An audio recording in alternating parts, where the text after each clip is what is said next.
that was some kind of bingo going on over there. I don't know what's going on. Anyways. Oh, I know what's going on. Thank you to the witnesses for coming here today. I apologize for the treatment that the four of you have been subjected to. And Governor Walz, I just have to say, I know you're getting a lot of grief from the majority here, but you know, we are talking about individuals who have cheered on an individual who issued a Nazi salute from behind the presidential seal of the United States of America, who have cheered on the pardoning of individuals who attacked the United States Capitol and flew a Nazi flag and the flag of the Confederacy, traitors to the United States, sworn enemies of the United States of America, through the capital of this nation. And now they want to act offended because someone has the courage to say, if it walks like a duck and it talks like a duck, maybe it's a duck. So I want to thank you for not wavering to their bullying, which is unconscionable and sad to see. So I just wanted to let you know that, Governor. Thank you. Thank you, Congresswoman. To the three of you, Governor Walz, Governor Pritzker, and Governor Hochul, you three have each sworn an oath to uphold and defend the Constitution of the United States of America, correct? I'll start with you. Yes. Yes, ma'am. Yes, I have. And I imagine that also includes the Fourth and Fifth Amendment protections for due process and the rule of law. It does. Sure does. Yes.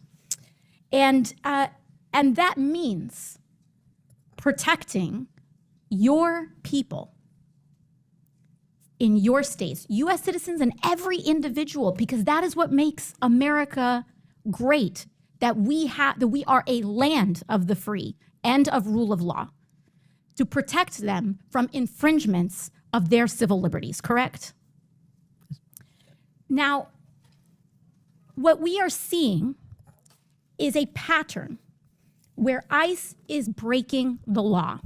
We have the detention of a U.S. citizen who has been detained by immigration officials. We have ICE here that has also blamed and arrested U.S. citizens for being simply suspected of being an immigrant, largely because of their appearance. In January, a Chicago-based U.S.-born citizen, Julio Noriega, was arrested by ICE and held in custody for over 10 hours. In April, a Florida Highway Patrol officer pulled over Juan Carlos Lopez Gomez, a United States-born citizen, and arrested him on suspicion of being in the country illegally. He had his real ID, his social security card, his mother presented his birth certificate, and they still didn't let him go. In May, U.S. citizen Leonardo Garcia Venegas was filming an ICE raid. He was arrested by ICE. In May, a veteran and U.S. citizen who is Puerto Rican, was detained during an ICE raid at his workplace in New York City. That's called a paper bag test. And your job, Governor Hochul, is to protect people from that kind of infringement, correct? Yes. Because all of us must adhere to the law, and no one is above it. So if a U.S. citizen tries to break the law, or if an ICE officer tries to break the law, your job is to uphold the law, correct? We absolutely uphold the laws of the United States Constitution and the Constitution of the state of New York. And sanctuary states are about U.S. citizens as well having sanctuary against the attacks on our constitutional rights from illegal search and seizure.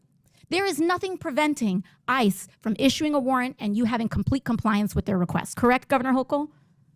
We comply in cases where there's been criminal activity alleged. Yes, we always do. But we're not involved in civil immigration enforcement because our state police that I control have to deal with other crimes that they're solving. And apologies, I just have 10 seconds left. But when they say illegal versus legal immigration, they are trying to end legal status in the United States as well. Correct, Governor Pritzker, with the end of TPS and making people undocumented by removing legal status, ending legal status, and then having the audacity to call them illegal when they were here documented, correct? Taking students' visas away from people, taking their legal right to be in the United States away from them when they've been granted maybe years earlier to stay. So I don't want to hear about how this is about illegal versus legal immigration. They are attacking legal status and removing legal status. The Republican majority is anti-legal immigration in the United States. And I want to make that very